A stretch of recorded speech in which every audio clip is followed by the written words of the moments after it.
Welcome to Dang Dang Ka channel. Categories: Celebrity Biography. Theresa May Biography by Biography.com. Theresa May is Britain's first female Prime Minister since Margaret Thatcher. She is considered one of the most powerful Conservative women and was the longest-serving Home Secretaries in British history. Synopsis: following the resignation of David Cameron, Theresa May is Britain's first female PM since Margaret Thatcher and the first to lead the country out of the European Union after its historic Brexit referendum, which was held in June 2016. May is a member of the Conservative Party and originally voted to stay in the EU, despite having reservations. Prior to her taking the top office, she had served as Home Secretary since 2010 and was elected MP, Member of Parliament, of Maidenhead in 1997. Early life and career. Theresa May was born on October 1, 1956 in Eastbourne, Sussex. Her father was a vicar for the Church of England and her mother was a housewife. May attended state-run primary and grammar schools and briefly went to Catholic school.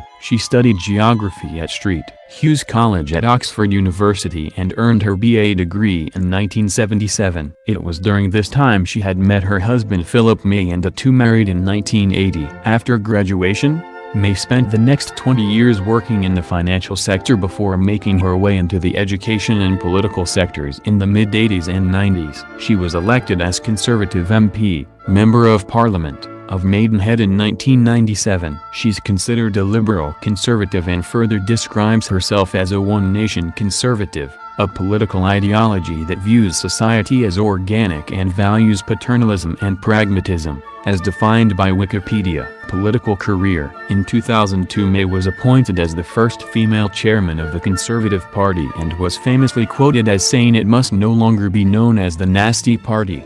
She served in a number of shadow cabinets before becoming Home Secretary in 2010, and also became the Minister for Women and Equalities, a post she vacated in 2012. As the longest-serving Home Secretary in 6 decades, she is known for her work on police reform and pursuing stricter drug and immigration policies. Brexit and PM candidacy. To the shock of the world and to almost half of its own citizens, the UK voted to exit the European Union in June 2016, an event which is referred to as the Brexit, Britain exit, referendum. May originally voted to remain in the EU, although she was known to be a Eurosceptic. After Prime Minister David Cameron announced his resignation, May announced her candidacy for the Conservative Party and quickly emerged as its frontrunner, receiving 50% of the parliamentary votes alone amid the other candidates. On July 7, 2016, it appeared that she and fellow Conservative leader Andrea Leadsom would both be in contention to become the country's next PM,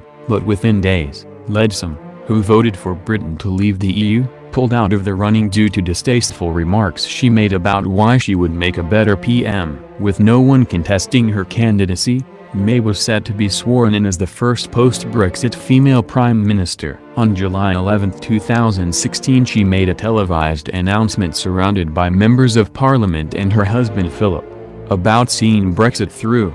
During this campaign, my case has been based on 3 things. First, the need for strong, proven leadership to steer us through what will be difficult and uncertain economic and political times. The need, of course, to negotiate the best deal for Britain in leaving the EU and to forge a new role for ourselves in the world. Brexit means Brexit, and we are going to make a success of it. May continued. Second, we need to unite our country. And third, we need a strong, new positive vision for the future of our country. A vision of a country that works, not for the privileged few, but that works for every one of us. Because we're going to give people more control over their lives. And that's how, together, we will build a better Britain. May was sworn in as Britain's second female Prime Minister on July 13, 2016 and the Queen's 13th Prime Minister following ceremonial overtures. Personal life. May has been married to her financier husband, Philip May, since 1980. The couple have spoken publicly about their inability to have children due to May's health issues. In 2012, May was diagnosed with type 1 diabetes. Outside of political life, May has a reputation for her style and fondness for shoes. She reportedly wore leopard print heels when she made her nasty party speech in 2002. May is an Anglican and worships regularly. She has stated that her faith is part of me. It is part of who I am and therefore how I approach things.